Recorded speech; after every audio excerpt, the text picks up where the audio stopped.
Morning. Good morning, everyone. We'll start in 10 minutes, so those of you who are still getting your breakfast or want to organize outside, we'll start at 9:15, okay? Thank you.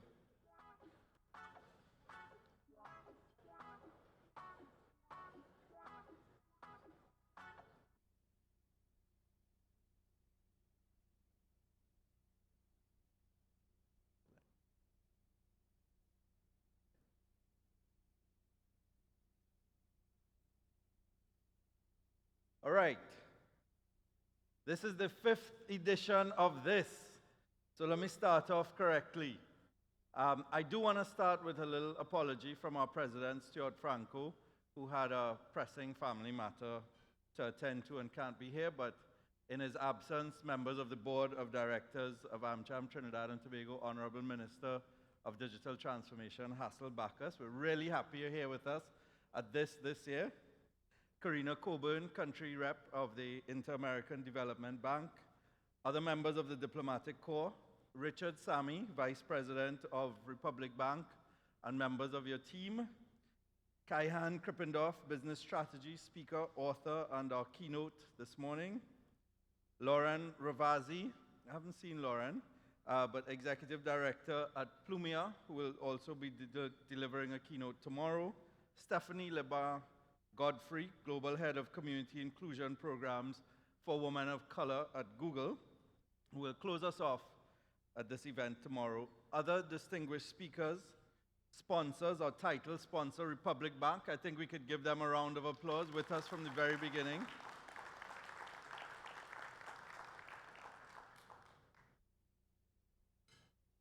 I have to get an energy drink sponsor next year after that round of applause.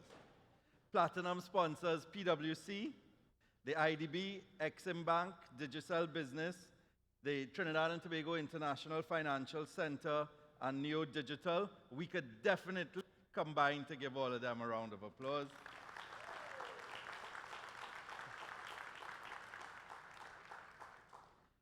Gold sponsors MasterCard and B-Mobile. If this gets real bad, I'm going to invite somebody up here at random to lead a chair of some kind, right? Silver sponsors SI Digital, Hitachi Systems, Security, Balrup Group, Cable and Wireless.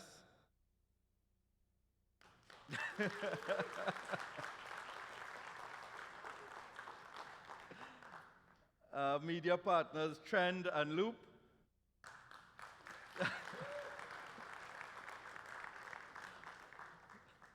What is it? Did you sell that? Thank you. Y'all could look that up. Cocktail sponsors, ProMan Trinidad. Y'all are going to enjoy the cocktail tonight, yeah? They said the quality of drinks is going to depend on the energy level during the day. Just saying. And transportation partner, Answer Mobility. Thank you very, very much to all of our sponsors, members of the media. I don't have a clicker though, so.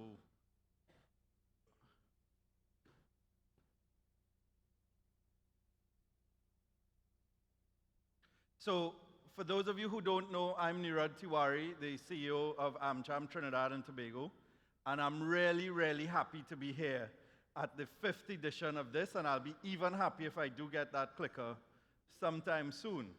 But in the meantime, it doesn't matter because I want to start by saying thank you. Thank you to the members of the media. Thank you to all of you who've taken your time to be here. Thank you to the board of directors of AMCHAM Trinidad and Tobago. Patricia Ghani was president when we had this idea 5 years ago. And we said, let's just do it. Let's just run with it and see where it goes. And it's been blossoming. But I have to say it's been blossoming because of the staff of AMCHAM Trinidad and Tobago. And I get to stand here and I get to speak and I get to take the pictures, but it is a collective effort and it is a lot of hard work and effort that goes into doing something like this. And this is an event. It's a tool. And this year we're seeing the development of the ecosystem. We're seeing people, thank you, people from different industries, people from different types of businesses, which is a big part of what we wanted to create at this. And so it's growing, but then there's work that's going on in the background. So to all the people who make this happen, to our sponsors, to our collaborators, our Digital Transformation Committee, our board, but especially the team at AMCHAM T&T, instead of ending with a vote of thanks, from the bottom of my heart, I want to say thank you. Thank you, thank you, thank you.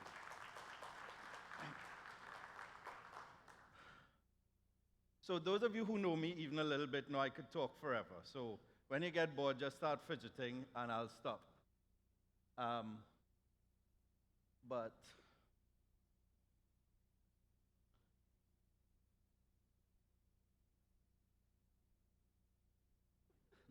no, it's me. It's human error, right? With the technology, I was pressing the wrong button. The technology works.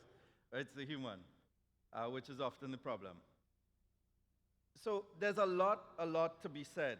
And remember, when we started this 5 years ago, we said we could come here and have another conference, another event, and talk about all the things that we didn't do, all the things that are wrong in the country, all the reasons why we're not as far forward as we are in technology, or anything else, and we could complain. But we are not doing that at this, because this is about solutions, this is about building the ecosystem, this is about getting stuff done. So there's a lot I want to say that I wouldn't say, but I do want to talk about fear. It feels like all over the world there's a fear of the unknown, a fear of talking with people, because if you talk, are you just going to share some blithy platitudes and really say nothing? Or if you try to engage in a difficult conversation, are people going to pick at the margins and not really listen and engage, and therefore it becomes a shouting match and everybody's a demon and we get distracted by the issues that really aren't important? We spend all our time doing that instead of focusing on the issues that are. And that's why we need to listen. We need to take the time. Everybody in this room is a leader. Everybody in this room has a network. Everybody in this room is connected. So we need to take the time to listen to one another. When I used to teach communication, the fundamental thing about communication is we often feel, well, we've said what we needed to say, and we've said it eloquently, and we've taken the time, and we've written it, and we're specific. But that's not communication, because did the other person hear, receive the message that we want them to receive? And we need to take the time, therefore, to collaborate, to listen, to build a momentum around the common things that we all want, that we all think are important, that we all think will make our circumstance and the circumstance of those around us and in our ecosystem better. So let me ask you a question. What does this image represent to you all?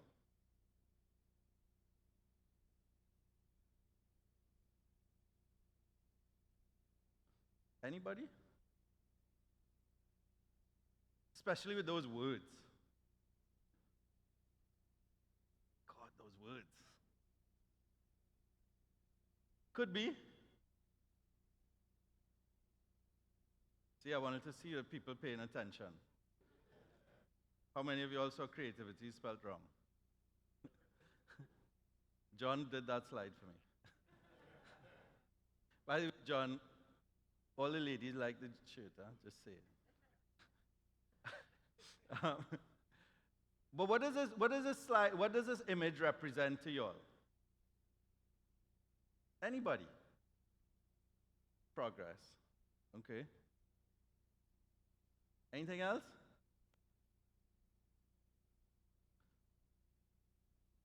Well, we can't listen if no one talks. We can't build collaboration. Yeah, Renata? Change. Innovation. That sounds like someone from Jamaica. I'm not really cool with Jamaicans right now after last night. I'm just saying. Just saying. Karina, you know we good, but, kind of salty. Beauty, right? But somebody could see this, and all of those things, it represents all of those things. But somebody could see this and say, we're going down, say, an LGBTQ agenda, or something like that, right? So it's what do people see and say. This is actually an image when I Googled creative cities. Because I think, and I've believed, that Trinidad and Tobago should see itself as a creative city-state. And that means that we have to listen, we have to collaborate, we have to create the spaces for innovation, collaboration, deliberately. Kyan wrote a brilliant blog the other day, and by the other day I mean, 3-4 days ago? I thought it was great on why Messi chose Inter Miami. I mean, if Adidas was giving me a percentage of all the MLS sales of their apparel, I would go, but then I'm not Messi. But he talked about how the ecosystem that is being created in Miami would make somebody like Messi give up $2, $3, $4 billion over 3 years in a league in Saudi Arabia, right? And if you look at what is happening through football in the Arab world and in Saudi Arabia in particular, but with the World Cup in Qatar, you see how they're trying to create the context and the imagery for inclusion, for people to want to be in the space that will stimulate the development of industries, of things in other ways, to create the environment to make the economy dynamic, to make the city, to make the state dynamic. And that's kind of what we have to do here. This is a slide from 2019. Well, I've merged 2 slides. Because I said, back then, the theme was the 4th Industrial Revolution. And I said back then that what we're trying to do with tech, and while we're afraid, some of us, about what tech would do for jobs, what tech would do in terms of disruption in our lives, what we're trying to do is move the jobs of, say, the CPEP workers to jobs, back then I used data science. It's other things. It's many things. But that's what we're trying to do when we say we want to build a tech industry in Trinidad and Tobago. And Minister, we're on that journey, and we're going to stick at that journey. We do not know how, in the sense that we don't have a roadmap. We don't have a specific plan. But what you have is a committed group of people who are doing things step by step. On Saturday, it'll be 9 years that I'm at AMCHAM, and almost 9 years to the day that I met Kyan. Because one of the first things I had to do when I joined AMCHAM was go to the ACLA conference, the Association of American Chambers of Commerce of Latin America and the Caribbean in Panama. I think it was the week that I joined. And he was a speaker at that conference. And we just started chatting. I mean, my board members know I just, randomly go up to people and say, hey, let's talk. And I've been trying to find a way to work together since then. 9 years later, it's happened. This is the first time we're working together. And so when an idea is sticky and when there's will, we can make it happen. And this is a slide from last year.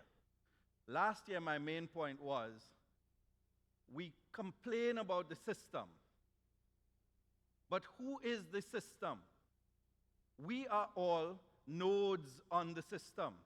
And so if we all do something, if we all move something, then the system itself moves, morphs, and changes. So we need to commit to that individually. And so, as we do that, we have to get more accustomed to saying yes than no. I understand in Estonia, and Minister, you would be more familiar with this than me, it takes 2 to say no, but 1 to say yes.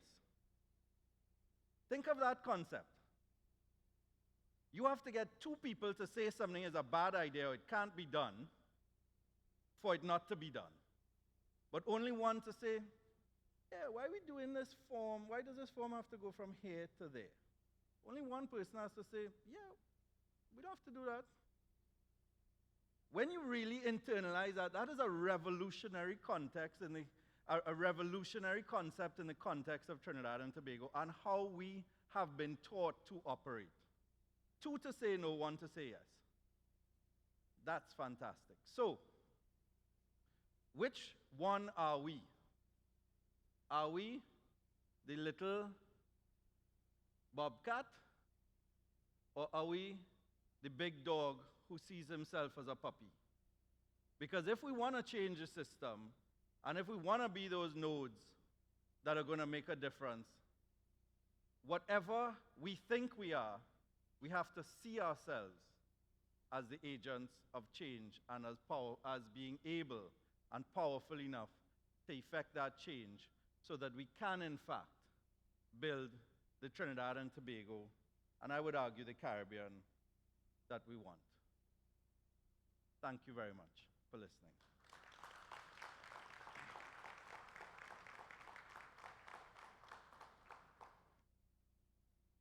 I now have the pleasure to invite our title sponsor, Republic Bank, to deliver the official sponsor remarks, not the bank itself, but Richard Sammy, who is the Vice President of Republic Bank. Richard is Group Vice President, Republic Financial Holdings Limited, and Vice President, Republic Bank Limited. He's a distinguished banker with significant expertise in risk management, investment banking, corporate banking, and overall banking operations. As a member of the Republic Group for more than a decade, he has served in numerous senior leadership positions, including General Manager, Corporate and Investment Banking, Republic Bank Limited, Managing Director, Republic Bank Guyana Limited, Regional Manager, Corporate Business Center South, and Regional Manager, Investment Banking Division, Republic Bank Limited. Please welcome a representative of our title sponsor, Mr. Richard Sammy.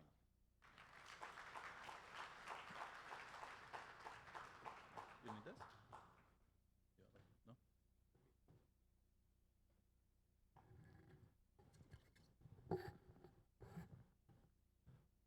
Senator the Honorable Hassel Bacchus, Minister of Digital Transformation, Mr. Nirad Tiwari, Chief Executive Officer of AMCHAM Trinidad and Tobago, Mr. Kaihan Krippendorf, Chief Executive Officer of Outthinker, business strategist and author, fellow sponsors, members of the Diplomatic Corps, national and international representatives of technology, business sectors, academia, government, and civil society, members of the media, ladies and gentlemen, good morning. Nirad, you are right about the energy. Good morning. I'm delighted to greet and welcome you on behalf of Republic Bank to Tech Hubs Island Summit 2023.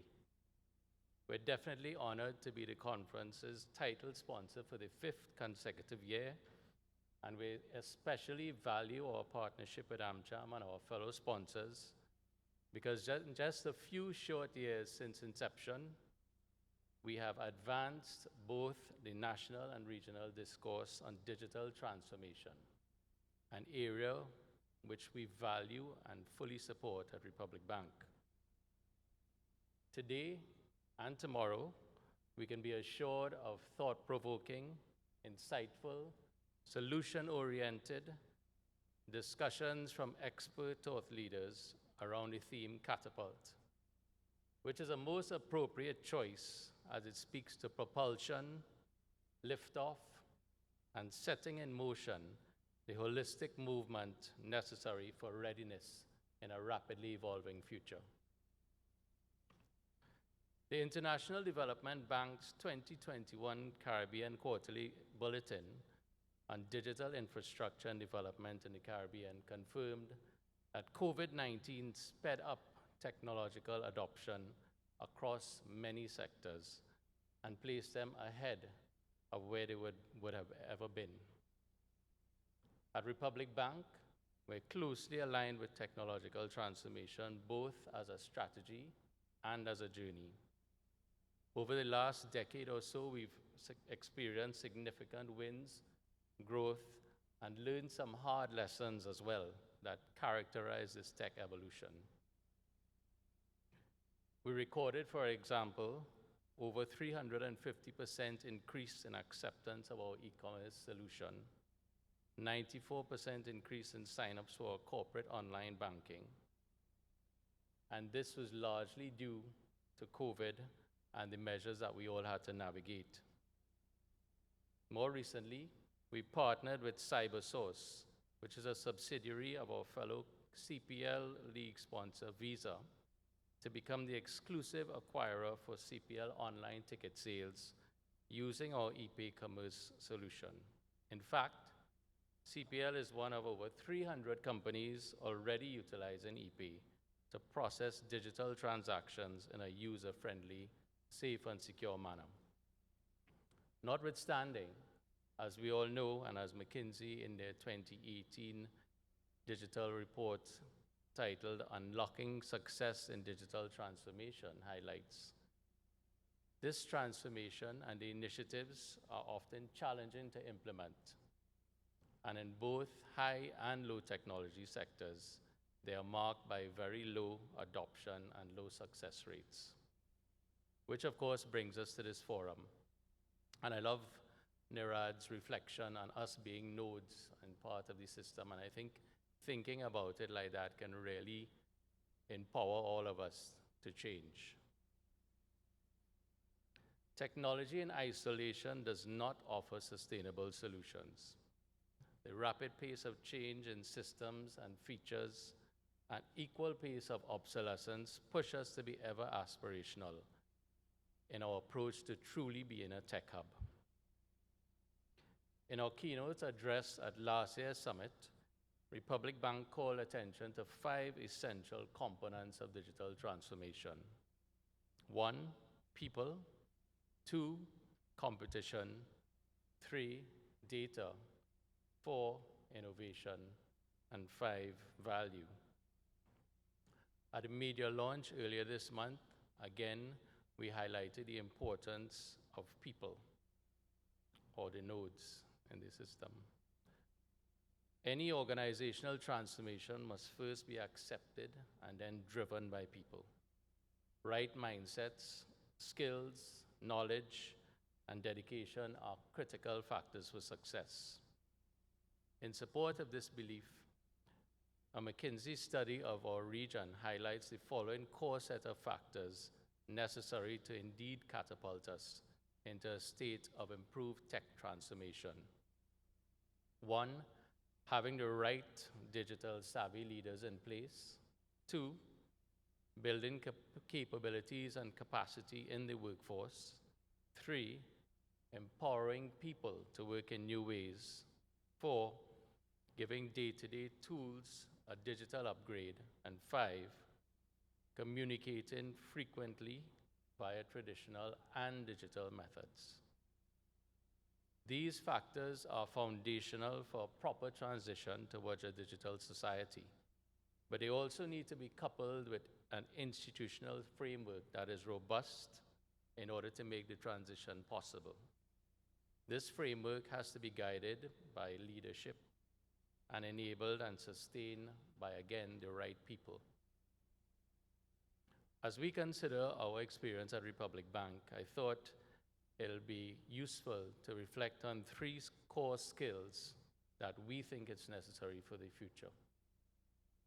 1, agile project management mindset. The ability to lead and deliver change effectively is a capability that keeps on giving. The rate of change across technology, market expectations, and regulations compels the organization to maintain a constant state of change. Being agile has to be a mindset and has to be reflected in processes. This not only includes framework, process, or technology, but again, an adoption of that mental flexibility in our workforce for sustained effectiveness. The second core skill that we recognize is data management. Data and analytics, as we've heard, plays a critical role in strategic decisions. A 2023 BAI special report on driving customer growth states, data is merely a starting point. While data is a critical ingredient, it requires a disciplined approach to harness its power.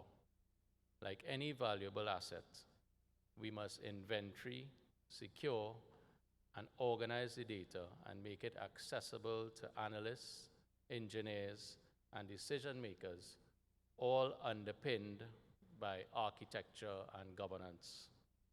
Then we simply answer three questions: what, so what, and most importantly, now what? The third core point that we see as being critical to future-proofing is the digital experience.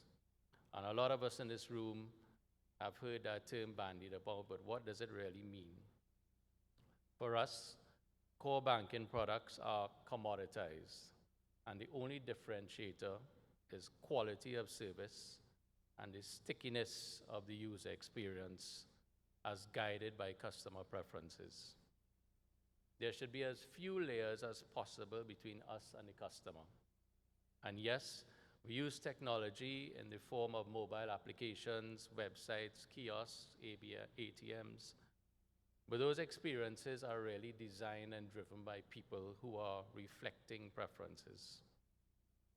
They need to have skills in design user interface, mobile application development, API development, and importantly, cybersecurity, to ensure that we strike the right balance between customer experience and a secure experience. Lemonade's Leader Experience report on driving customer loyalty with superior digital performance noted that this experience is a vital component of sustainable customer loyalty. Safra Catz, Oracle's CEO, once said, and I quote, "The hardest thing about these transformations isn't the digital technology, it's the sociology," end quote. And that sociology comes back to employees and people being the bridge between the human and the digital side of banking and business. Coordinating and managing the required skills suggests the need for improving and for having strong digital savvy leaders to understand, influence, and execute. Simply put, our leaders must lead change. Change has become business as usual, and our leaders must be both builders as well as managers. Nirad asked the question, do our models fit the world that we live and operate in today? Do our strategic plans prepare us for the future of tech success? Leaders have to be expected to challenge assumptions regarding risk, organizational structures, and skills. In our view, building a cybersecurity-minded culture is also critical to ensuring that this critical people-driven future becomes a reality. In every role, we need to inspire, educate, and drive awareness. World-renowned philosopher and historian Yuval Harari recently provoked widespread global debate when he opined in a guest essay for The Economist magazine, and I quote, "Artificial intelligence has hacked the operating system of human civilization," end quote. In his view, the rapid emergence of a variety of new AI tools threatens the survival of human civilization from an unexpected direction, with AI gaining remarkable abilities to serve, but also to manipulate and generate language, words, sounds, and images. The Chartered Institute of Public Relations, in a 2023 report on AI tools and the impact, noted that within a week of the November 22 launch of ChatGPT, for example, it gained 1 million users. By the end of January 2023, this had risen to 100 million global users. And of course, we know this has continued to exponentially grow. And that's what we talk about when we talk about catapult, that type of growth. And one can ask the question, can technology by itself take over? Can technology be the change? The fact is, these tools produce a statistical average of what has been fed into them. They're built to refine and regurgitate data. So while AI tools are built for smart support, here again, people skills are needed for original thought and creativity. They're needed to develop and sustain these tools and to determine their most advantageous use. Our perspective, therefore, is that without people and the mindset and skill set to understand, lead, coordinate, and improve technologically, we will not achieve true progress or sustain progress. In closing, I take this opportunity to acknowledge our fellow sponsors and again thank AMCHAM for their keenness and foresight in developing this year's bold agenda as we challenge ourselves to address critical issues, brainstorm solutions, collaborate, and definitely chart a clear, actionable, and sustainable path to get us to the desired level of innovative readiness and to keep us there. I wish you all a productive conference. Thank you.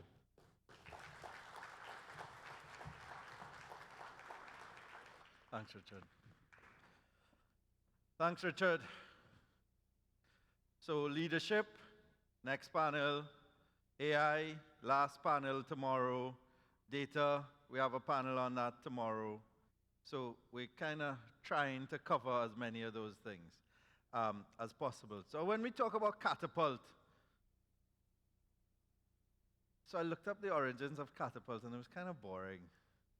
So there was no like nice story that goes into there. In fact, the word catapult only came into use in something like the 16th century, but the catapult was developed 400 or 800 BC. And then, of course, the British renamed it effectively from the Greeks. But what we mean by catapult, really simple, why we picked this theme, because we're in 2023, there are lots of experiences that we could learn from. There's lots of new technology, so we do not have to do things in a linear manner in the way that other countries, other companies would have done it in the past. So we can go from here to here, we being any one of us, any one of our businesses, and certainly our country, really quickly with the right leadership, with an agile approach to developing the outcomes. And what I would add to your so what is why. I think the why is the essential question. Why are we doing what we're doing? And to help us answer some of those questions, I hope, is Honorable Minister Hassel Backus. Senator, the Honorable Hassel Larry Backus was appointed Minister of Digital Transformation on 12th of July 2021, after serving previously as Minister in the Ministry of Public Administration and Digital Transformation from August 19th, 2020.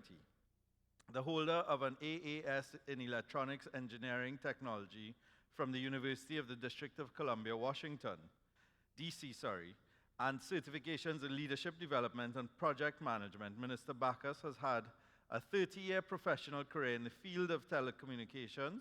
Having begun as a technician, he rose rapidly through the ranks to become the Chief Technology Officer of the Telecommunications Services of Trinidad and Tobago, TSTT.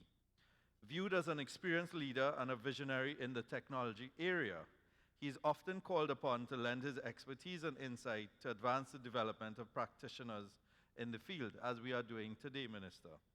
A son of Tobago, Minister Backus willingly accepted the challenge of leading Trinidad and Tobago's digital transformation efforts as a critical aspect of the country's sustainable development journey. Guided by the core principles of values on collaboration, credibility, resilience, responsiveness, and transparency, he is unswerving in his quest to enhance the lives of citizens through the provision of end-to-end goods and services using the appropriate digital technology. Please welcome the Honorable Minister Hasselbachers, Minister of Digital Transformation.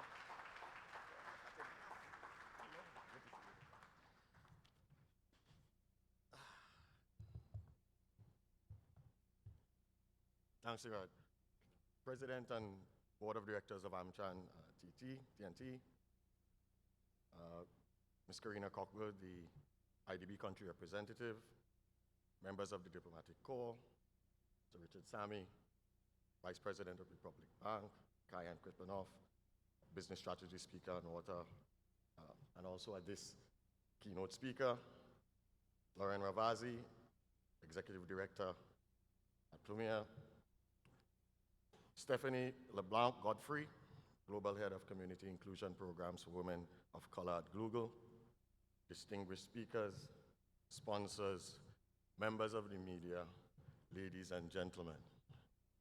I have not held something like this in a long time. And when I say something like this, I mean paper. I have not used anything with paper for so long. It feels strange. So forgive me for doing that. I am accustomed to this.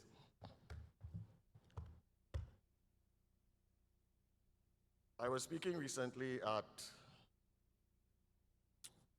in Bucharest at an international conference, and I took this device with me to the podium. And when I got there and I opened it, it said, "Please wait 5 minutes, updating." And the person standing next to me said, "You see, that is why I don't trust technology. That's why I always have my paper. The paper is always there." I said, "But I have a backup. This."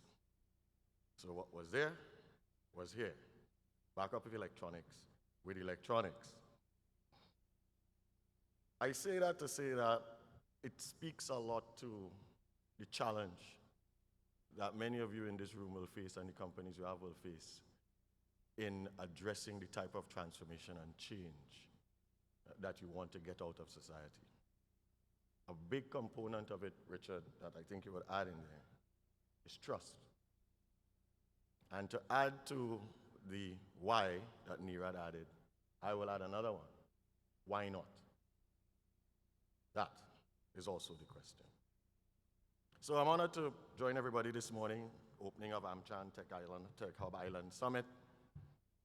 You know, the ministry was formed about 2 years ago, and the first thing we sought to do was to build and develop relationships with the business sector in general, but more specifically with AMCHAM. And I mean, we're doing that because the development of the Trinidad and Tobago digital economy is really one of the core pillars on the National Digital Transformation Agenda. So my first formal meeting when I became minister shortly after our appointment was with AMCHAM. And that started a dialogue and collaboration with Nirad and his team, and obviously it continues up to today. As I looked at this and the theme, catapult, it took me back to my days in Tobago, because a catapult for us was not a verb, was a noun. We used that to shoot things, and I was saying, I wonder what kind of dangerous thing Nirad come up with for this conference. But then I realized this is the verb that you were talking about, as catapult. And so I get it. It's really a focus on learning from the strides and accomplishments and failures of others who've been through the same journey and figuring out how it could propel catapult current digital transformation agenda forward and take us to where we need to go. For those of you who are familiar with the MDT, and the MDT meaning Ministry of Digital Transformation brand, if you look at the logo, you will see embedded in it is a Moko Jumbi. And that really has to do with the way we describe things as making Moko Jumbi strides. Very similar to catapult, making these large, giant, and significant strides. And a lot of those kinds of things will be discussed, I'm sure, in the coming days as we're doing it, because remember, we're not starting from scratch. As Richard said, it's quite easy from where we are now to get to where we need to without going through the pains of having to build it from scratch the way it was done before.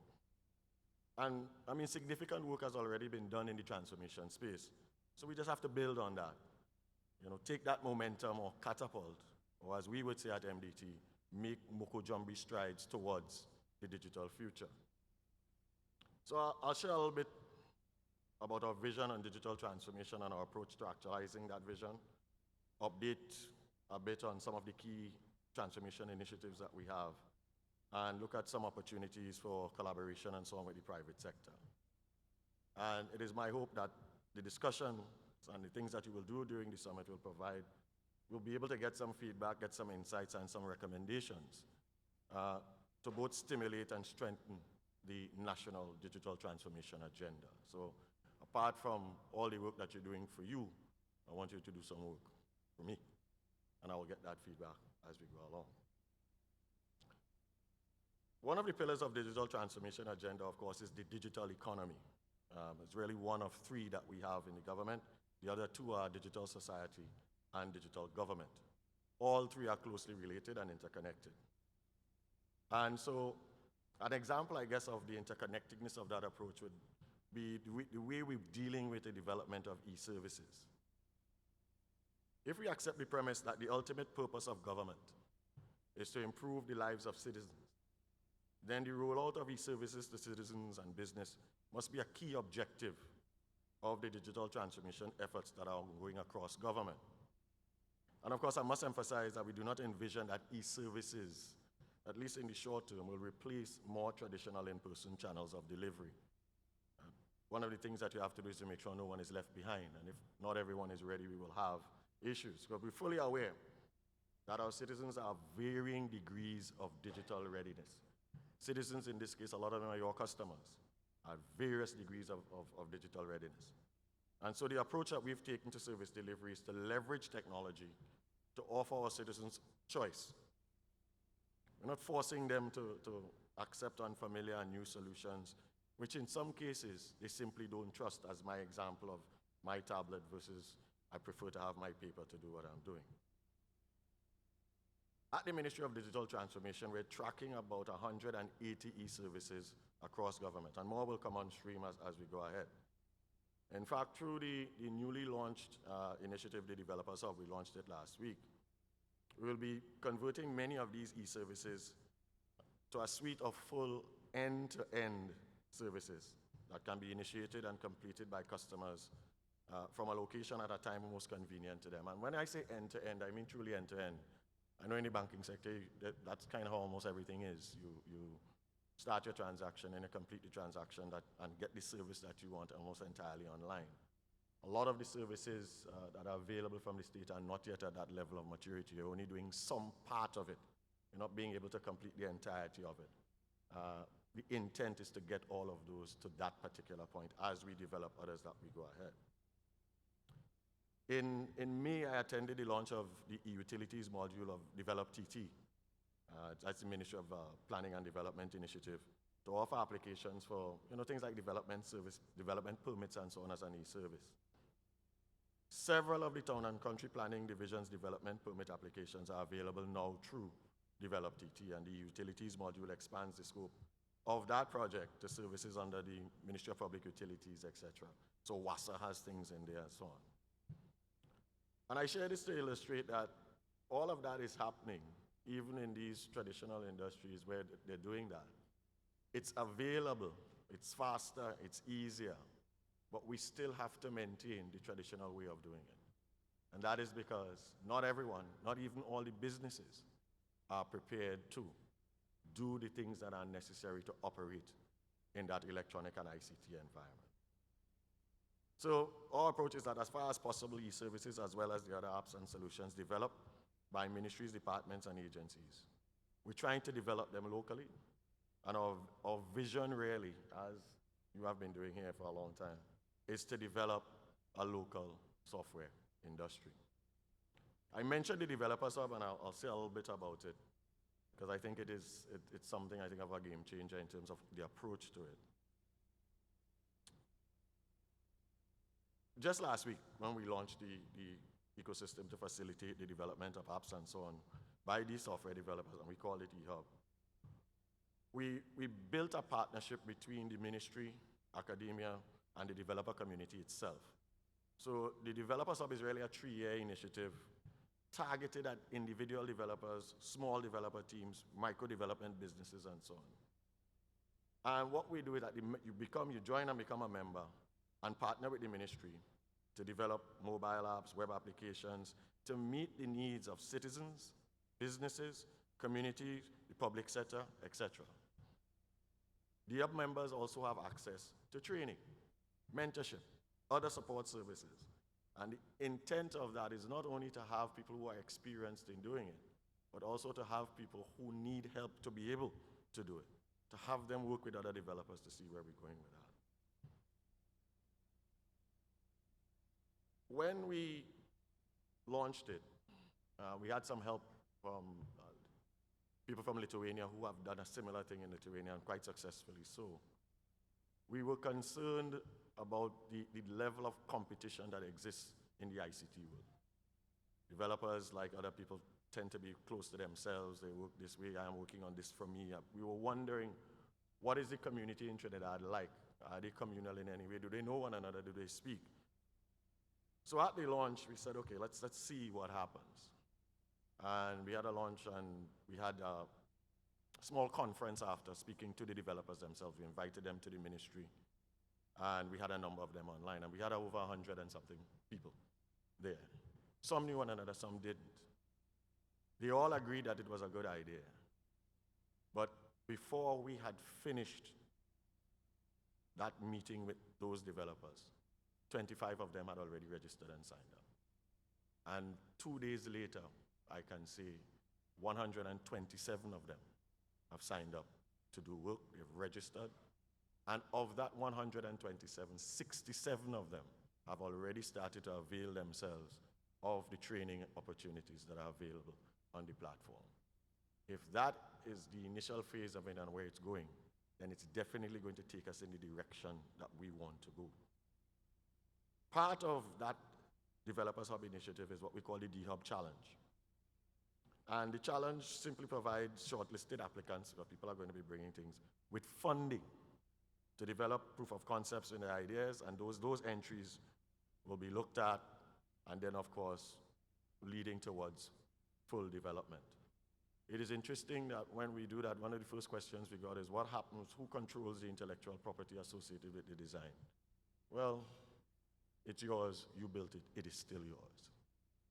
We're not claiming it for the government, we're not claiming it for anybody else. We will have the right to use it, but it's still your idea and it's still yours. So the cabinet approved $5 million for the D-Hub Challenge, and we're going to work on that to getting the focus on development solutions in the public space. So, Nirad, if you could convince all your friends and so on to match something like that, we probably will end up with a huge blossoming developer technology sector in Trinidad and Tobago. And I actually hope that this turns into really and truly a Trinidad and Tobago software development company and runs on its own going forward.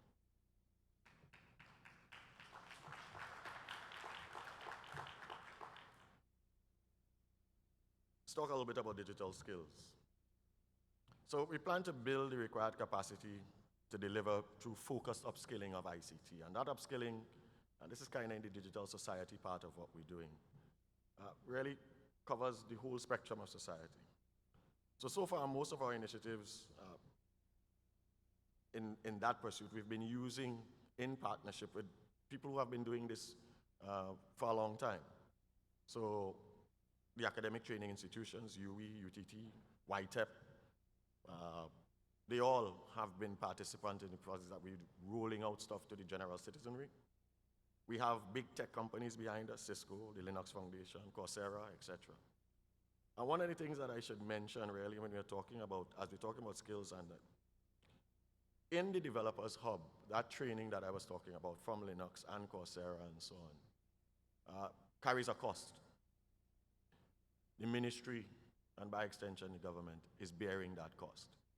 So the participants who register with the Hub are able to access all of those training programs at no cost to them. And it was interesting when we looked at the profile of what programs we were registering for, we could see where it goes. Yesterday I was at TTT doing something, and I took with me 2 of our young developers. By the way, just so you know, the portal for the Developers Hub was built by a number of young people, the average age of which was 25. And they took night into day, created this thing, and it's beautiful to see. If you log on to the website, you'll see it. But I took 2 of them with me to speak on what we're doing with Developers Hub. Both of them, one is 21, one I think is 22. And they had very different stories. One did his training through being at university and liking it. The other one is a self-taught developer. His degree is in mechanical engineering. And they talked about the exact same training programs that they went through to get their skills where they needed to, but they had the ability to pay for them. Talent is dimmed without opportunity. When we put programs like the Developers Hub out there, it is to give everyone the opportunity. If you have the talent, more than likely there's a way in which we will be able to deal with that. So digital skills development is an important part of everything that you do, particularly in the digital transformation space, because if your customers don't have the required skills to use these things, and that in turn develops trust, they won't use them. You build these really great things, and people don't trust it, and they won't use it. I've had a conversation recently with Abraham, and we were talking about that, and what they found on digital operators across the islands, the whole island chain, and in other places in South America. And they found varying differences of acceptance of what we're doing. And the core piece of that, strangely enough, is trust. There are people sitting in this room who will buy anything on eBay, buy stuff on Amazon, pay for it, but you would not use any of the payment methods that we have to pay an electricity bill or a water rate. And that has nothing to do with electronic IQ or even anything. It has to do with trust. So our digital literacy initiatives are aimed at persons who just want to build a general skill set and competencies, but it is really to get people to start to trust technology even more. Our initial offerings have been well subscribed, and they continue to go in that space. I want to touch on a topic that seems to have created some disturbance in the local community, and it deals with infrastructure and the fact that the government has put out, and the ministry has put out, an RFP to build a Tier 4 data center on island. I would think that that would have been met with great rejoicing. It seems to have been just the opposite. Why would you build one when we already have a number of Tier 3 data centers on island?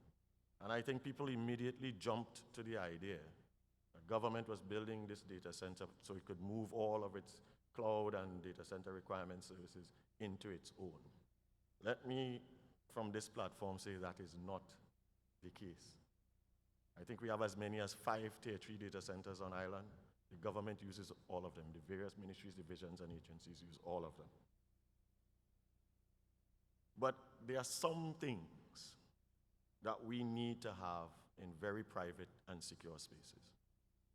Things that people just would not normally or naturally put or want to put into publicly available spaces. So that's really the reason why we're doing it. National security is a quite easy one to look at. I'm sure the banking sector has a lot of its own hardware in its own places for its own security, for its own reasons. But I want to encourage the use of cloud technology and, of course, having that technology housed in the most secure places that you can. 2 days ago, we had in my recollection, one of the most serious lightning storms I've seen roll through Port of Spain for a long time. And it rendered the power grid in a number of places unusable. So it meant that if you happen to have your critical service in your office in the basement stored somewhere, and as has happened, the electricity went and the UPS supply ended, then the service that you were offering to your customers no longer worked. I checked, and found, not that this will surprise any of you, that the services that were held within the data centers that exist in Trinidad and Tobago were 100% available. 100%. Why would you not take advantage of something like that?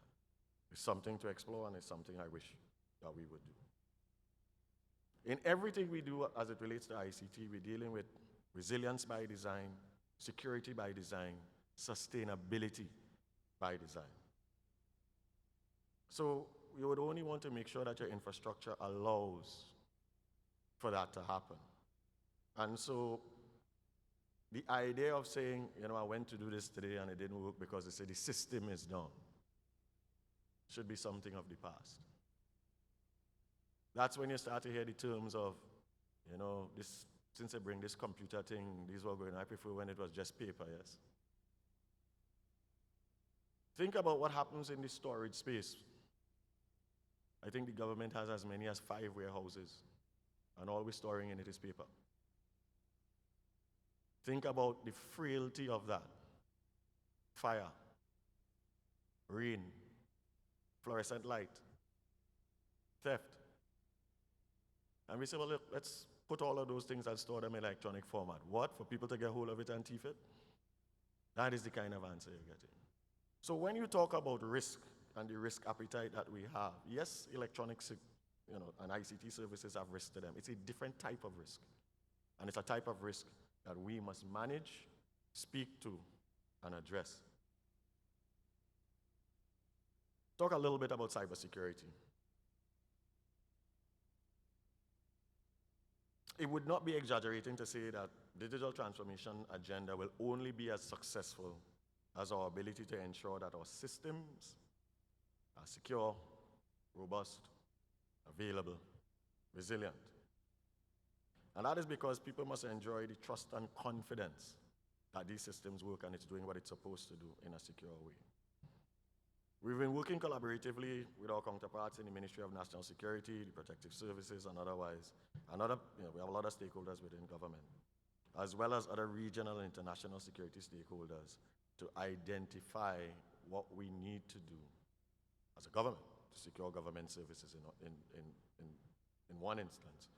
But more importantly, what really should be the country's national security posture as it relates to cyber defense. The majority of conferences that I have been to where cybersecurity come up, strangely enough, are not tech conferences. They're disaster management conferences. Just think about what happens as we march on this drive of digital transformation. When you put critical services in this online space, when those things get infiltrated, corrupted, shut down, the impact that it can have. Frightening, I think, if we are not prepared and if we are not ready to do what is required to ensure that when attacked, and believe you me, it is not if, when attacked, and I know many of you, Richard, you would know, Gabriel, all of you would know, when attacked and successfully so, what the impact and the cost of that could be. But that is money in terms of your operations. But think about the impact at the psychological level. I did a presentation at a disaster management conference fairly recently. And in speaking with the people that were there, I was drawing a reference to 2001, where the only device that I had, electronic device, was, I think it was a PDA at the time, Palm Pilot. When we got to 2011, I had 4 devices. I didn't bring my laptop bag with me, it's in the car, but if I were to take out all the electronic devices in it, it would probably number 14. We use a lot of technology. Preparedness for what happens in that case is interesting. We lost power 2 nights ago. Neighbor has a generator, turns it on, pulls out an extension cord, and starts pouring things in his home. So he had power, he had devices that needed to be plugged in. You know what his big problem was? He didn't have any power strips. And he had 17 devices that he wanted to get power from. It just goes to show that when you talk about technology and its use, you have to look at it in a very holistic manner. It's not just the source that it's there. It's not just that it's available. You have to look at it from the user perspective coming back. So conferences of this type are really, really important because they get all these great minds together. And so you're able to help us work through the things that we need to do to be better prepared for when these things happen. Data, Richard spoke about data. Really important thing. What do we do with that? Well, there's a balance that has to be struck, as you rightly said, between what is available, what is private, what should remain private, what is referenced, even though it's private, etc. But to develop the apps and the things that we need to do, a lot of that information has to be available. It's the same information that you need to be able to do the things that will make your life easier. So what are we doing? Well, we're making data sets available, publicly available, in our open data program. So since January this year, I have a team working on this, uploading open data sets to the government's open data portal. And just in case anybody wants to check on it, it's data.gov.tt. It's a proof of concept. And in that 5 months or so, they've uploaded over 300 data sets. And we're reaching out to other colleagues across government, etc., to expand and speed up the release of this. And the reason why we're making that available is that that information becomes, that data, those pieces of data become critical in people's ability to develop and roll out stuff. So it's a good place to visit. I'd also appreciate your feedback and recommendations on open data, and how you view and what you think about it, how it should be used. And of course, also ideas as to which data sets you think should be made publicly available. As I conclude, we're trying to do quite a bit within the government and the transformational space. While we may have varying definitions across the key components of it, but it's still the same to me: people, process, the technology itself, and the piece that I have to deal with, legislation, the law. We have to make sure that we adapt the laws to deal with this ever-changing environment that Catapult is creating. And we must do that. And I will tell you, it's not simple. Because a lot of the laws, if you look at something as simple as the Computer Misuse Act, it probably has no relevance in the current society in which we live, because it was written for a previous time. The challenges of AI, I actually had done this, just enter the theme for this into one of the AI programs that I run, and it could generate this entire presentation for me. I'd have to proofread it, of course, but it could do that. It'll probably be wrong, though. With respect to what we're doing in that regulatory environment, we're adopting a light touch methodology. So we're really trying to have minimal intervention in what we're doing and allowing the sector and the society to develop and go on its own. So effectively what we're trying to do is to remove as much as the red tape as possible, but maintaining levels and boundaries that people have.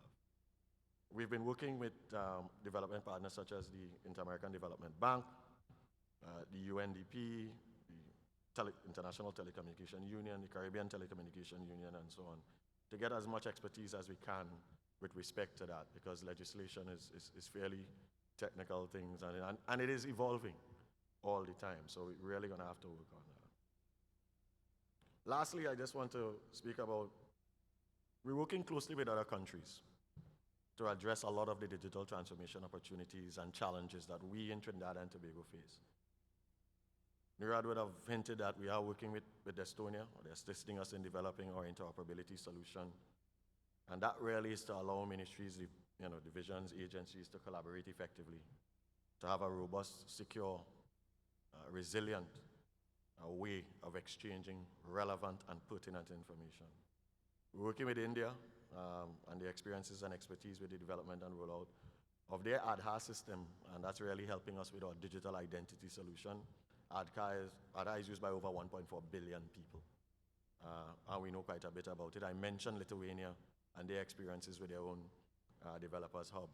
We're working with a number of local companies as well in terms of cybersecurity development works. It's just a never-ending set of collaboration, and I really want to thank those of you who have been working with us, encourage those of you who have not yet to join with us and work with us. The government aligns itself with the view of AMCHAM and Nirada's stand, and the private sector, of course, that Trinidad and Tobago is somewhat behind other countries on its road to digital transformation. We're not naive to that, we understand that. But like you, however, we are convinced that this is an opportunity for us to leverage the experience and the expertise of those who have preceded us. We don't have to do it in these incremental steps, as Richard has said. We can go straight to it. And if we work together, we can catch up, and I am sure overtake a number of our peers in where we are with that. So the opportunity is not just to leapfrog, but to catapult and take these giant Moko-Jumbi steps that, with your help, will transform our country into a digital leader in the Caribbean and beyond. I really want to congratulate you on what has been, well, tremendous amount of people. I wish you great success as you take this forward, and this being this forward. And I thank you very much for your time.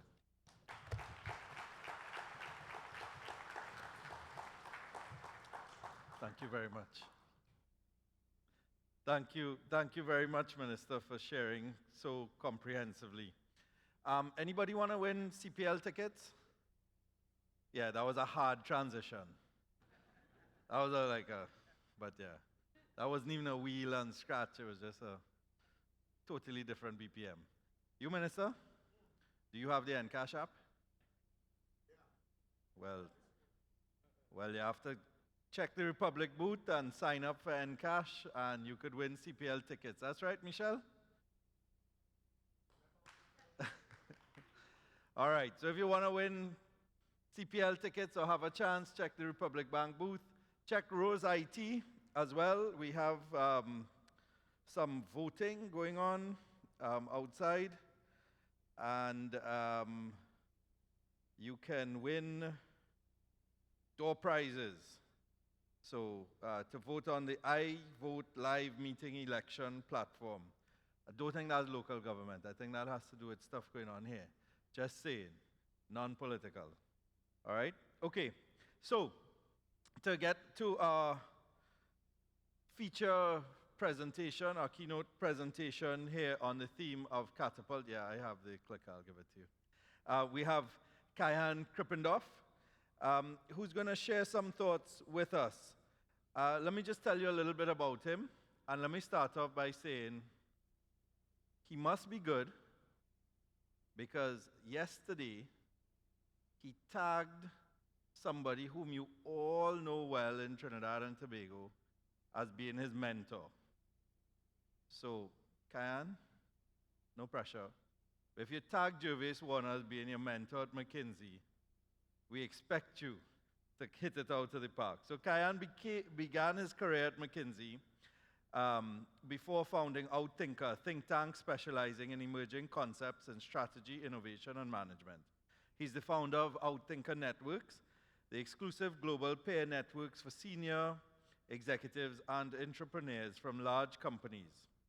OutThinker Networks help members to become more successful in performing their roles, solving their top challenges, and keeping their organization ahead of the pace. Recognized by both Thinkers 50 and Global Gurus as one of the world's leading thinkers in business in 2023, Kaihan has a unique ability to turn difficult concepts into easy-to-understand and actionable ideas. He's the author of 5 books and the creator of numerous business strategy and innovation design frameworks, including Ideas, Innovate, the 8 Ps, To date, his tools and work with organizations have generated over $2.5 billion in new annual revenue for many of the world's most recognizable companies such as JP Morgan Chase, L'Oreal, Microsoft, Raytheon, and Yahoo. Amidst a dizzying schedule of keynote speeches, consulting projects, and ongoing research, Kaihan finds time to teach at business schools globally, host the Outthinkers podcast, write regularly for Fast Company and other major media outlets, and play an active role in several corporate advisory boards, and of course, come and speak with us here. I introduce Kaihan Krippendorf.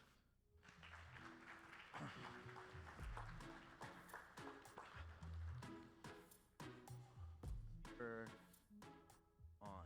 Awesome. Thank you. Great. First of all, when Nirad asked if I might come and speak here, I told him, I just celebrated my 25th anniversary with my Caribbean wife. My uncle is from Jamaica. I started writing my first book that started all this when I lived in a Caribbean island for about a year, and I said, there's no way you're going to stop me from being here. As long as I have a clicker, I will be here. So thank you for being here. I'm going to go through this a little bit quickly. At the end, I'm going to show you a QR code from which, if you would like, you can download this presentation, some tools, and everything open source for you. So if I'm going a little quickly, know that you're going to have all the content. Sound good? All right. So we're talking about, which one do I hit? Oh, we're getting my... So we're going to be talking about the idea that if we want to shape the future, we need new ideas. And we need lots of ideas. If we look at great innovators who have shaped industries or markets, they talk about winning with the flow of ideas. This is Ray Kroc, founder of modern-day McDonald's. I'm just going to figure out which one I've got to hit. I'll tell you what he said. Is there a particular button that I hit? What was that? Thank you. It might not be yet. It's not in presentation mode, I think.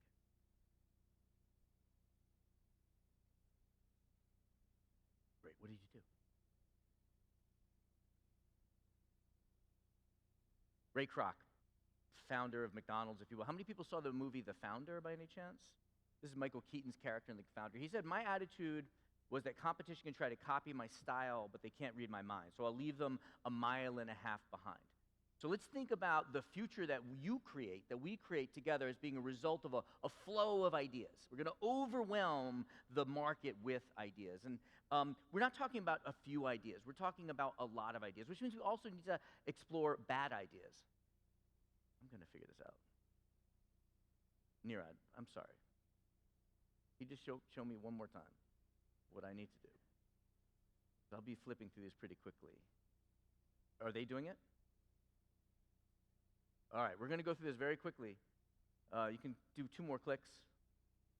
The average success rate of an internal innovation is about 15%. And if you build that out, if we want to introduce 4 new ideas into the marketplace that are good, we have to come up with we need to be testing 1,000 ideas. And we're not talking about testing just 1,000 technology ideas. In fact, one of my messages here is that we shouldn't be talking about technology today. We should be talking about the language around technology. So we're not looking just at technology ideas. We're looking at lots of different ideas. Let's click again. We're talking about branding ideas. We're talking about product ideas, new pricing ideas, new ways of engaging people, recruiting people, physical experiences, UX, all kinds of ideas. So we need a lot of ideas. Now, ideas that are competition, like those who would resist us, those who would copy us, those who would try to prevent us from creating this ecosystem, the ideas that they copy quickly, they get quickly, are less valuable than ideas that they take a long time to copy. So let's click again. So we're looking for a particular type of idea. And all the innovators that I've studied, they talk about looking for a certain type of idea. My favorite phrasing of the type of idea they're looking for is that of Gandhi, who said, first they ignore you, then they laugh at you, then they fight you, and then you win. So what he was saying is we need to introduce an idea that our competition will ignore and laugh at. So just, I'd like to hear from someone, why would we want competition to ignore and laugh at us? Because often we want to be admired for the ideas, right? What do you think? Why do we want others to ignore and laugh at our ideas? So they don't do them. And by the time they wake up and say, wait a second, that idea is actually going to work, the idea that we've been ignoring and laughing, it's too late, we've already won, right? Today we can call that different things. We can call that, how many people have heard the term disruptive innovation? Disruptive innovation theory is a version of that. What you're going to do is you're going to target a market segment that others don't view as valuable. You're going to offer product or service that they view as inferior. That's going to become your beachhead, and then you're going to learn from that, and then you start producing better technology. How many people have heard the term blue ocean by any chance? Blue ocean strategy. It's a great book, great concept. The idea is here, it's that everyone's trying to do this. That's the red ocean. What we're going to do is we're going to find a blue ocean to do something, target a market that others aren't paying attention to. How many people have heard of Sun Tzu or The Art of War? So Sun Tzu wrote The Art of War 2,500 years ago, maybe the very first text, strategic text, and he had a term that was translated into English as taking whole.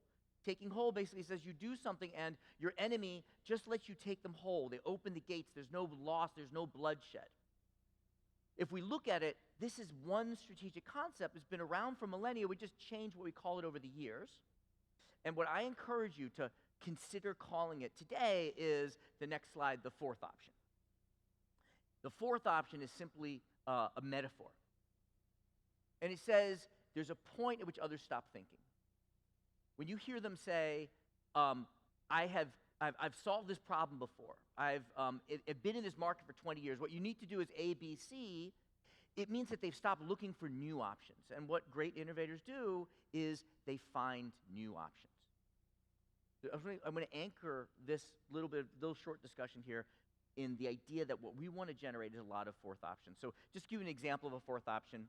In ancient times in China, the way wealthy people would entertain themselves is they'd race horses. And there was one general who was frustrated because he kept losing to a prince. So he asked an advisor for help, and the advisor observed some of the matches. He said, this is a simple game. You race 3 sets of horses, your fastest, your medium, slowest, as a result of which there are 3 ways to win this game. So we can click again. If there's any way to figure out how to give me the clicker, or get a clicker that works, that would be, while I'm talking, because I go through them pretty quickly. I feel like it's set, not in presentation mode or something. Right. So they say there are 3 ways to win the game, right? You need better horses, better riders, or you need to provide better care and feeding. And your problem, General, is that your competitor has more money than you. And so your competitor can buy better horses, can hire better riders, it can provide better care and feeding. But I see a fourth option. I'd like you to challenge the prince to one last final competition. Invite the entire town, invite your whole family, really raise the stakes. The general's a little nervous about this, but he trusts his advisor. He does as he's told, and they do it a week from Thursday, and on that day, the town is empty. Everyone is in the stadiums, excited about the race that's about to start. This is like the World Cup of horse racing, and the sequence begins. As expected, the prince prepares his best horses. They line up at the gate, and the general prepares his best horses, and the advisor says, wait, if you play the game the way they expect you to play the game, you already know what the outcome's going to be, right? To change the outcome, we need to change the way we play the game. I want you to race your slowest horses first. And that changes the outcome of the game. That's the impact we're looking to create. They're going to expect us to do one thing, just like everyone else does, and we're going to do something different, and that's going to change the outcome of the game. This fourth option concept is the source of all advances in all domains. If we click again to a short video.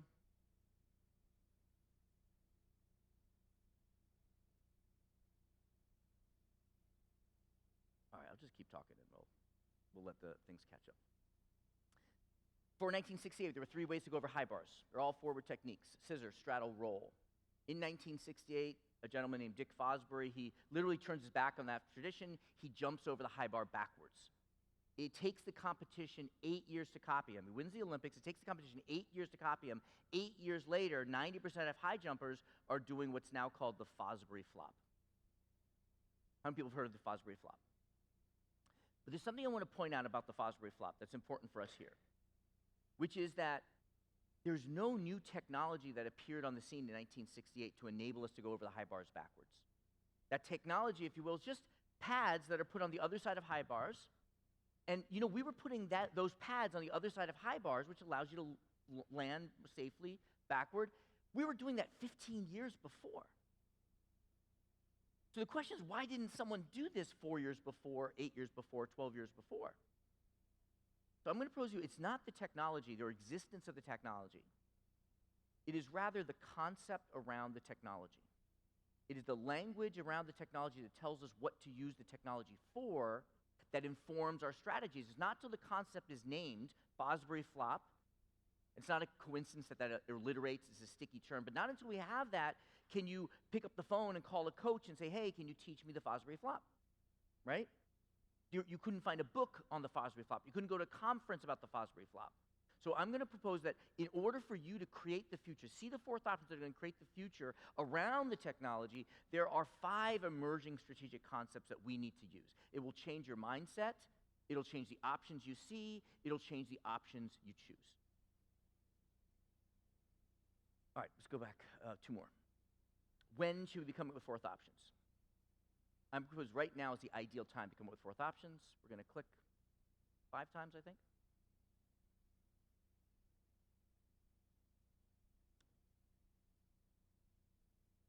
So when the game changes, it opens up the possibility of playing a different game. And I'm going to stick with sports for a moment. Click 5 more times. Yeah. This is the average height of the last 5 NBA most valuable players. So in 1960, I look at 1960, who were the most valuable players in the NBA? What were their average heights? And therefore, what were the heights, and therefore, what was the average? Awesome. Thank you so much. What's the trend?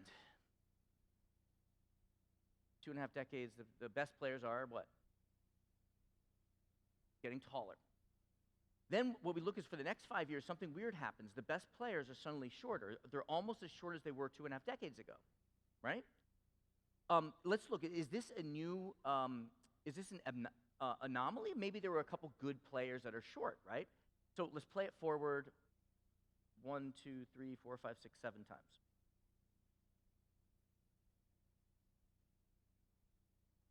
When you see that, what you will see is that it's not only that this was an anomaly. It's not even that it's a new norm, that the best players are shorter. It's actually what we see is the best players are getting shorter and shorter and shorter. Something changed the game around 1980. Does anyone know what that is, how the game changed around 1980? A new rule was introduced, a 3-point shot.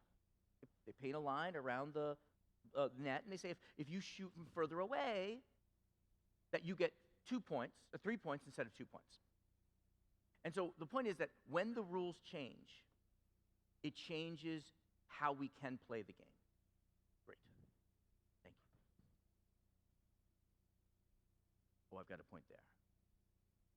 Awesome. Okay, thank you.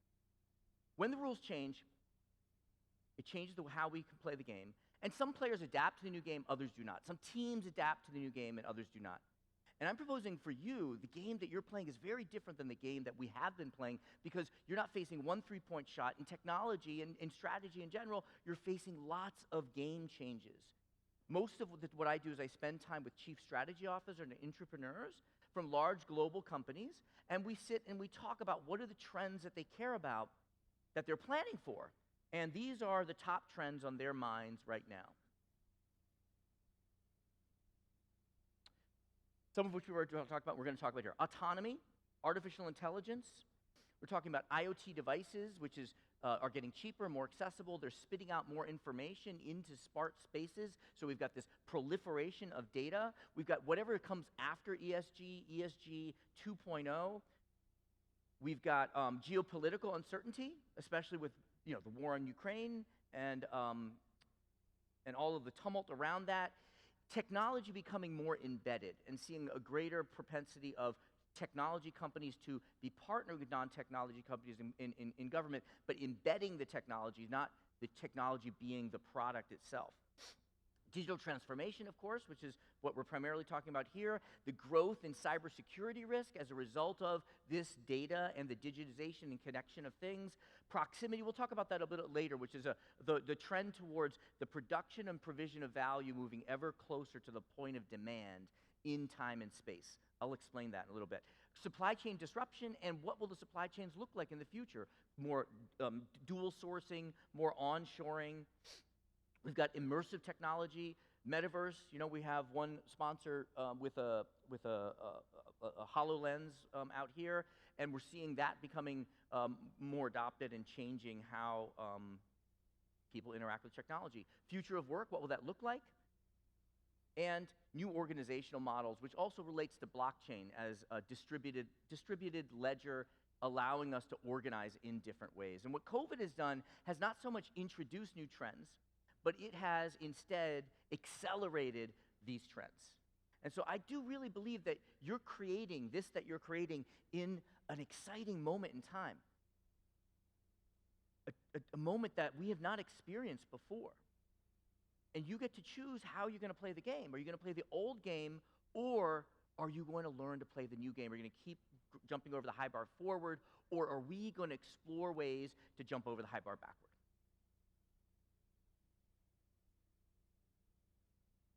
So, who comes up with these fourth options? The general belief, the stories we tell when we talk about people who have introduced fourth options and disrupted markets and created great things, are these individual entrepreneurs.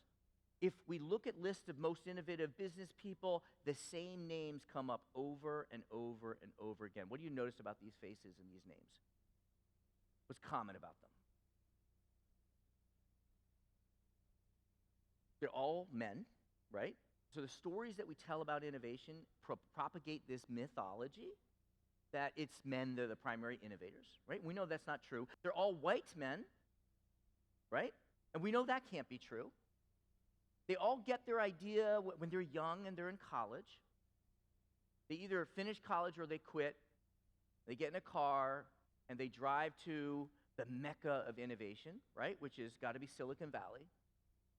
And they get a small team with a hipster and a hacker and a hustler, and then they go into a cave, the garage, this is the HP garage. They build this innovation and they unleash it on the world. We believe, the stories that we tell make us believe that it is this character that is going to create the future. But I promise you, it's not. It is you working collaboratively inside and with large organizations that are going to create the innovations that are going to create the future. If we look at the 30 most transformative innovations over the last 30 years, and this isn't my list, this is a list composed by out of 2,000 submissions from a group of professors. If we look at, just squint your eyes, and who conceived of the idea, who developed and then who scaled it, the blue represents the innovations that are primarily conceived of, developed, and scaled by individual entrepreneurs. And the main point here is that 70% of society's most impactful transformative innovations have come from people working inside established companies in collaboration with others. Without employee-driven innovation, you would not have a mobile phone. If you did, you wouldn't be able to connect to the internet. You wouldn't be able to send an email. You wouldn't get an MRI if you got sick. You wouldn't get a stent. We would live in a radically inferior world if it weren't for this type of collaborative innovation. So how do we, if we are going to be the innovators, how are we going to see these fourth options? How do great strategists see such fourth options? We can learn a lot about that by studying great chess players. This is Alexandra Kostanuik. When I interviewed her, she was the reigning women's world chess champion. And what she would do as a marketing stunt is challenge a whole town to play chess, and she'll line up and she'll go from one board to the next, and each time she'd stop and see a winning move. And you could be like this guy with his curly hair staring at the board for 20 minutes asking you, what's Alexandra going to do? And you won't see it. How many people saw the TV series Queen's Gambit by any chance? Right. So there's a scene like this in the Queen's Gambit where she does the same thing. How does she do that? Well, the research basically says that she doesn't use logic in the creating or the observing of the possible options. She might use logic in choosing the options, but she doesn't use logic to create the options. Instead, she uses patterns. And the reason that she wins is she recognizes more patterns. Master chess players recognize twice as many patterns as experts. Grandmasters recognize 10 times as many.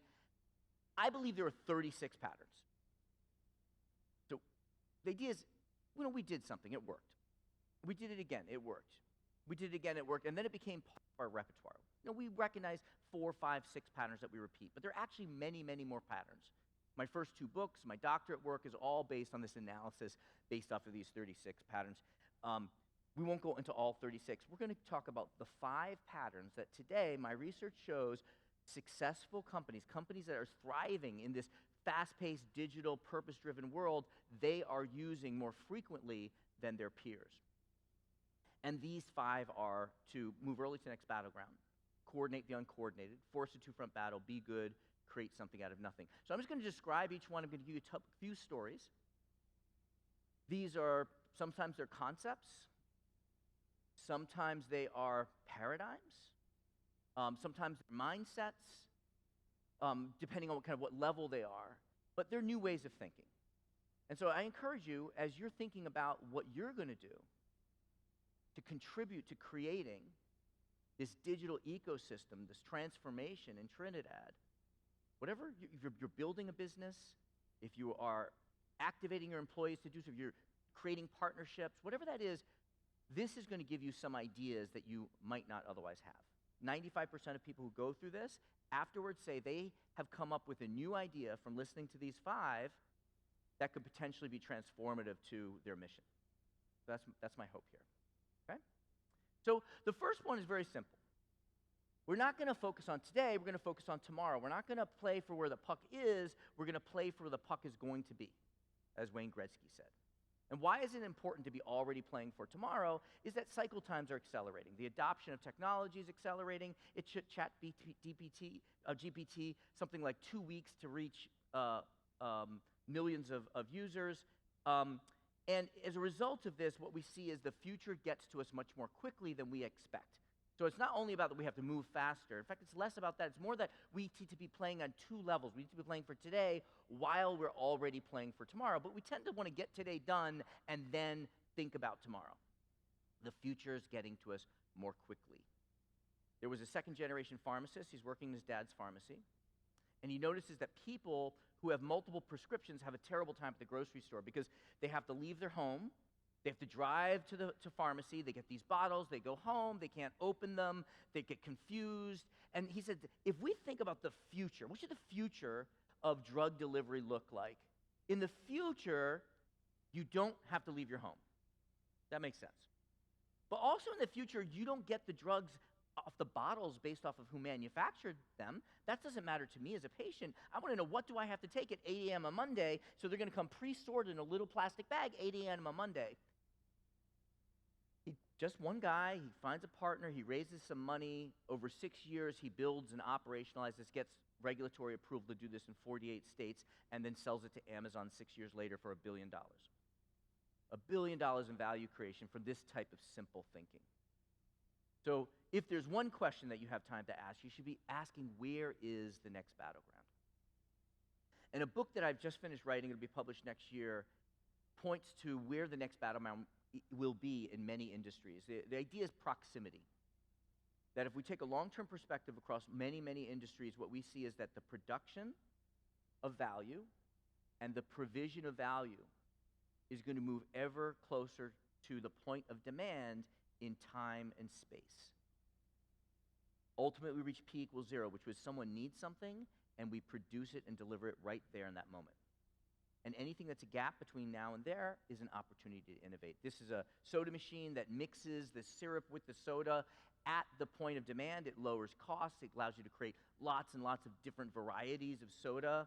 3D printing of food is very exciting. One of the companies I'm on the advisory board of, they import plantains and yucca from Central America. And when we did an exercise about what does proximity look like in food, they thought, well, you know what we could do is we should be mashing up the plantains and yucca in Central America, shipping it as paste that we can then 3D print at the point of demand. There's a 3D printer out here. You can also 3D print food, right? So that is what we want to start experimenting with, moving closer to proximity.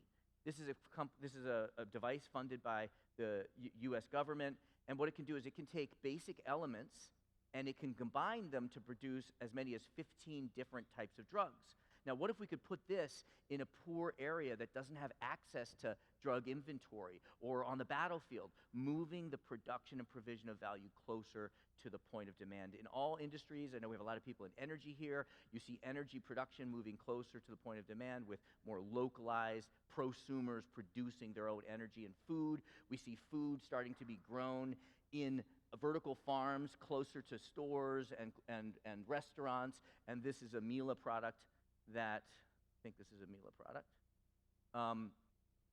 That was a Miele product. I'm not going to mess with this. That was a Miele product. Basically what it does is it allows you to grow food like in a vertical farm in your own kitchen. So the first question is, where's the next battleground? It used to be that only big companies that could think 10, 20 years out could do that. Now we all can do that because the future's getting to us more quickly. Does that make sense? That's pretty simple, right? Strategy is about the future, innovation is about the future. Another paradigm shift, and I always say this is more of a paradigm shift than a pattern, because it's big, is a shift from power comes from control towards power comes from coordination. Platform business models, that we admire, we call them platforms. They don't own the cars, they don't own the rooms, they coordinate them. Blockchain now allows us to coordinate the coordinators. We have the node that is coordinating the ledgers, but now the nodes are checking in on each other and coordinating themselves. Let's think about these as not two different technologies or business models. Let's think of them as one overall trend from control to coordination. I'm scared to hit this again.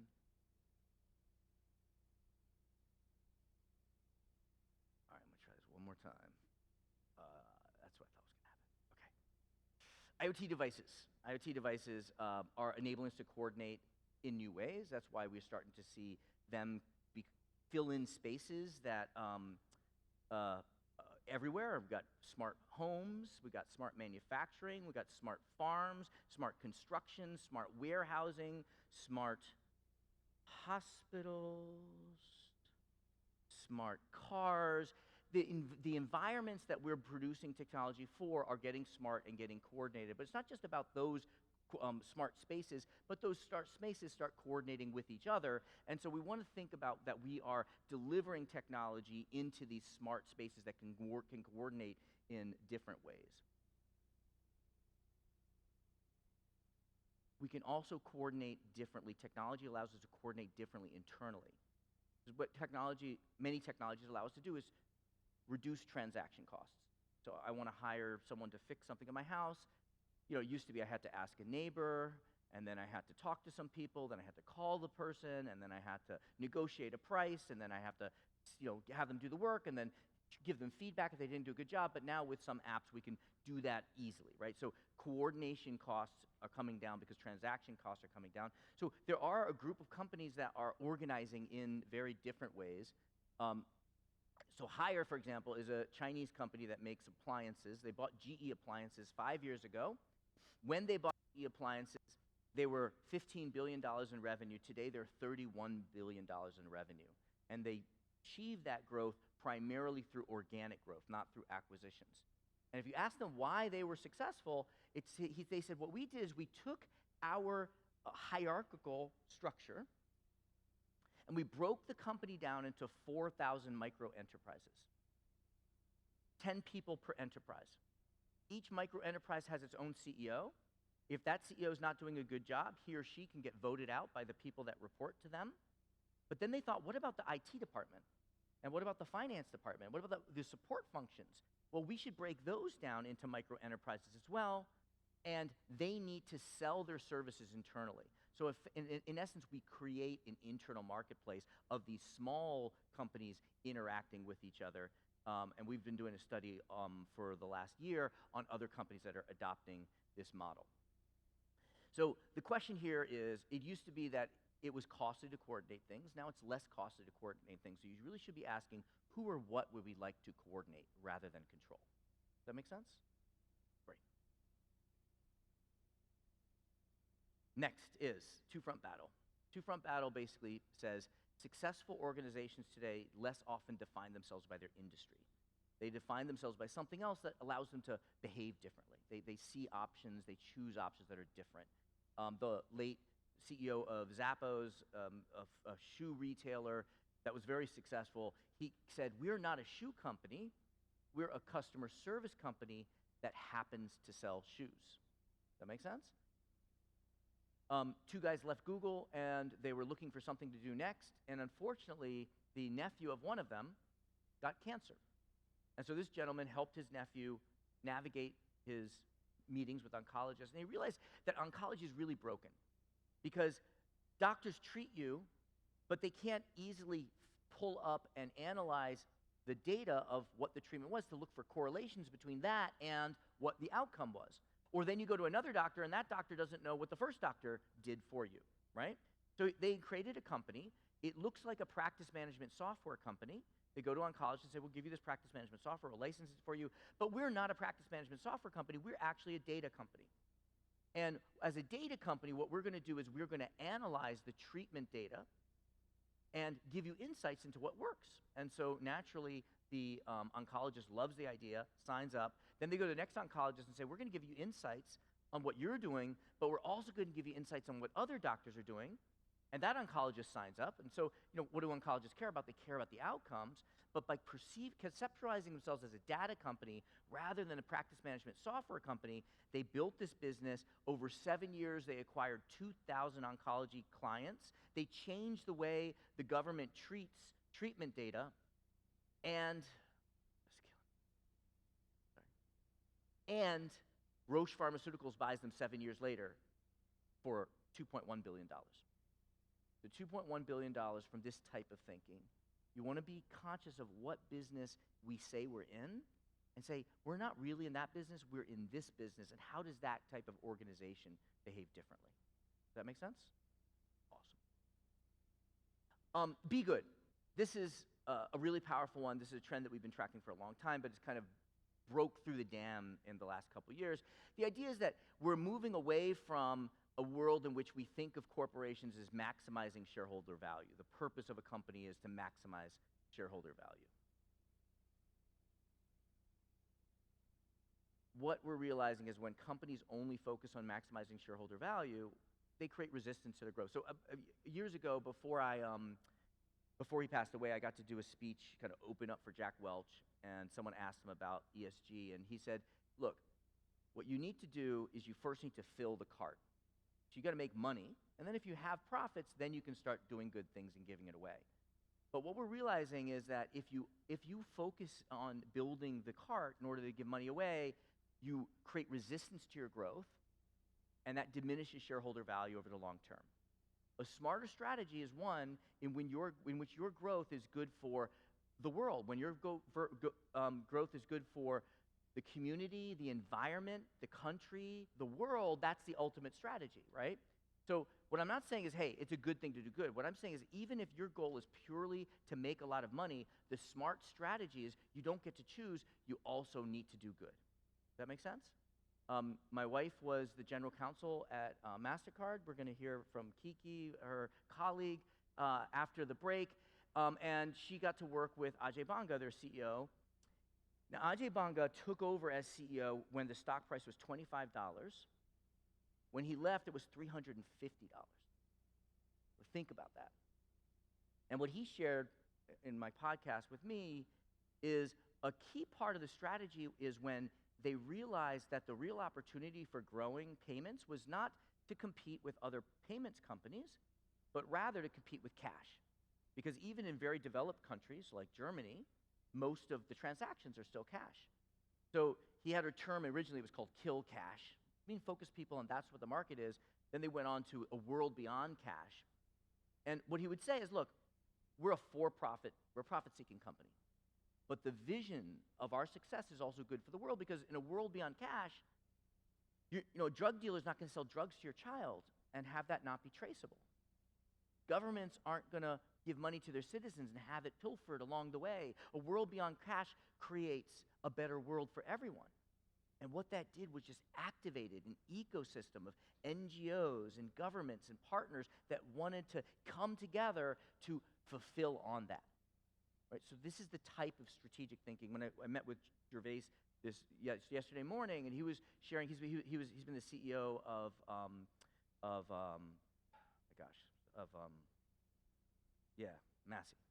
Massey Group for 18 years, right? And he was saying, like, so when he talked about the transformation, he talked about that there was this moment where they realized that what they could do for the country is just create a world-class organization, a world-class company that is operated well, that treats its people well, and that will not only be good for the company, because we should be, well operated and be a place that people want to work, and that creates profits, things, but it also can be exemplify for the world a Trinidadian company that is world-class, right? And that created this energy around him and around people that wanted to be part of that.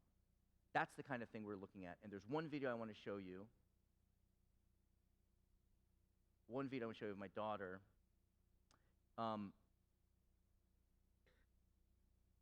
right, let's not hit play yet. Thank you. Gosh. All right, so this is my daughter. She's 15-year-old today. She's 12 years old in this, or 13 years old in this video. What I do is I buy a product from an interesting company called Stockpile when it's their birthday or it's holidays, because I'm a first-generation American. My wife is first-generation.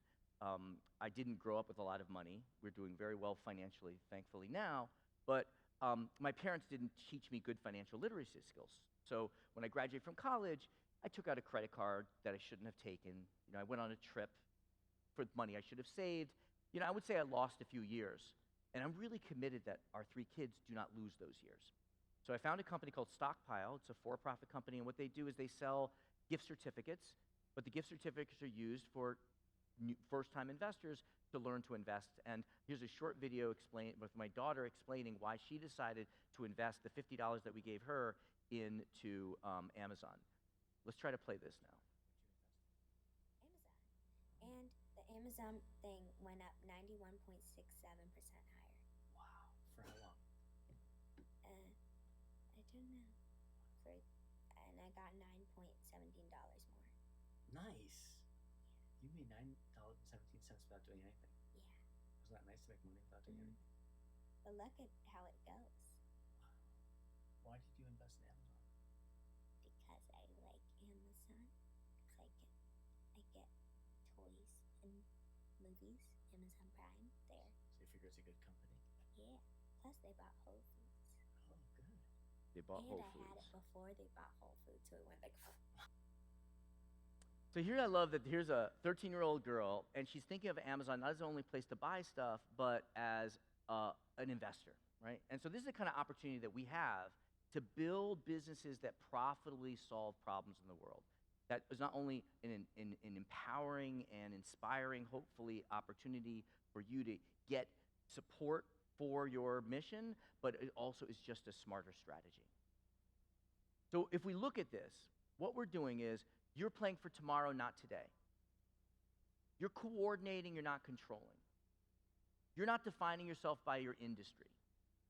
You're playing to profitably solve a problem, not just make profits. You're already thinking very differently, but there's one more lens that's helpful to bring into your strategic conversations. It's to create something out of nothing. And it points to the fact that we play the game of building businesses following a rule that doesn't exist. And that rule is you got to play with the pieces on the board. Like in chess, you can't take a queen out of your back pocket and put it next to my king, right? But there are other types of games. In some countries in Asia, the analog to chess is Go, and in Go, the rules are the opposite.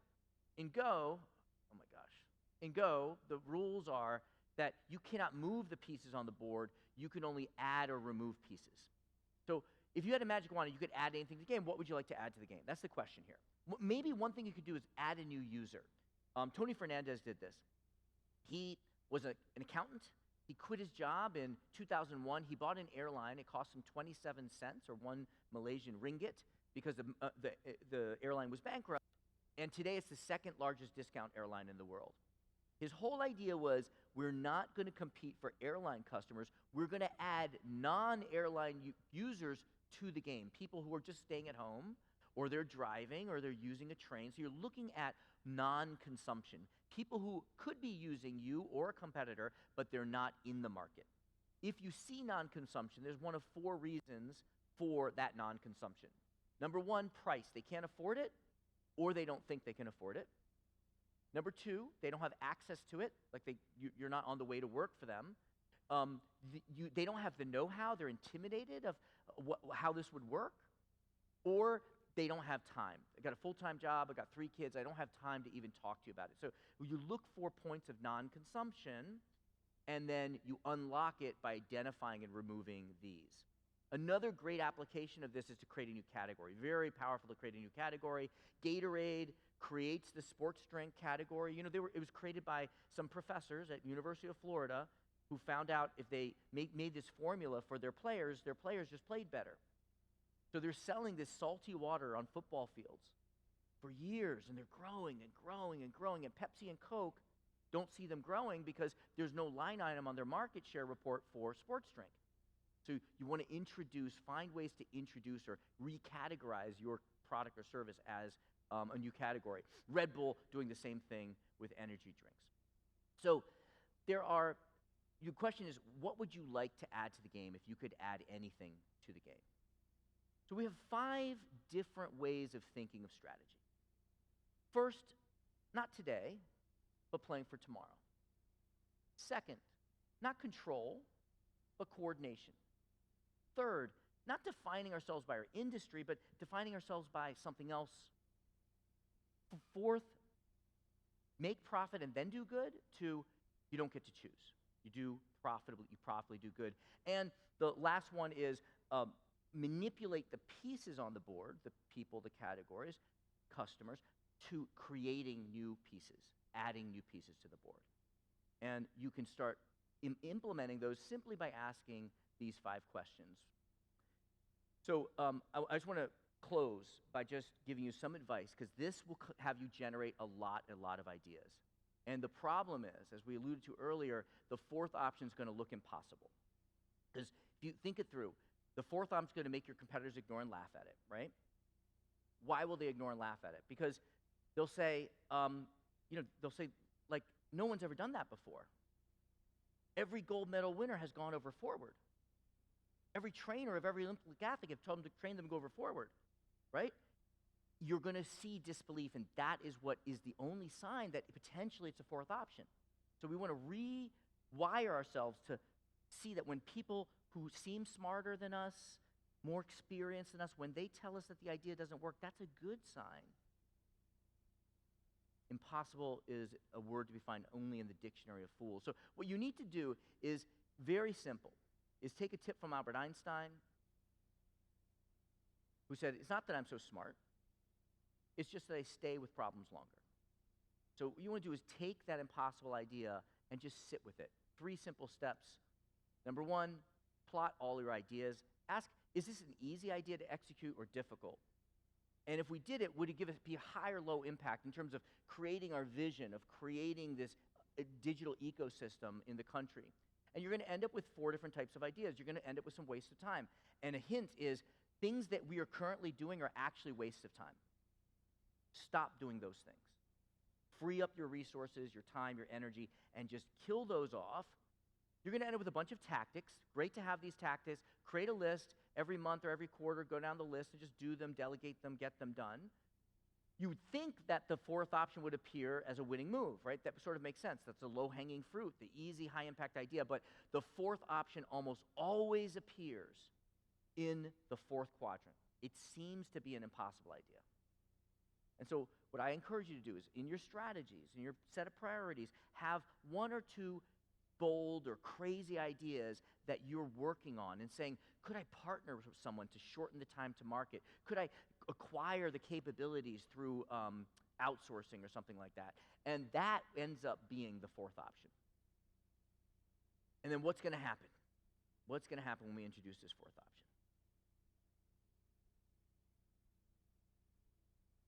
Here's what's going to happen. You're going to put your slowest horses first, right? And your slowest horse is going to be so slow that all of the prince's fastest horses are going to cross the line before they do. And they are going to laugh at you. Your kids are going to hide their head in shame. Your dad's going to get up and leave. You're going to go home and your family's going to say, you made a mistake, you did it wrong. But you know what's coming next, right? You're going to play your fastest horses next. Prince has already run his fastest horses. He has to play his medium horses, and your fastest horses are just fast enough that they can beat the prince's medium horses. And then in the third heat, your medium horses are just fast enough that they can beat the prince's slowest horses. And for the first time ever, the general wins. That's what it feels like to introduce a fourth option. This QR code will give you a copy of the presentation. It'll give you a workbook, an on-demand video class that kind of walks you through the steps, some other tools, all of that free, open source for you. My hope is that you're going to take this and do something, and 3 years later, you might invite me back, and we'll see some big idea that you created, and I'm going to make a little PowerPoint slide and put it on my presentation and claim a little bit of a credit for that. What was that? Oh, the clicker might work, yes. You can invent a clicker. Awesome, thank you so much. Right. Thank you, Kayan. So our fourth option is going to be all speakers. We're going to create a code for if your clicker doesn't work, do this, and somebody over there is going to get it going. I love the shoes, Brian. Nice. All right, folks. We've had a good packed morning. We're going to take 10 minutes for a coffee break, bio break, and then we're going to come back and get right into the leadership session. So 10 minutes and we're back, yeah? Can we put the QR code back up, guys, in the meantime? Just leave it up for the break, please. I was looking in the dark light. Good, how are you?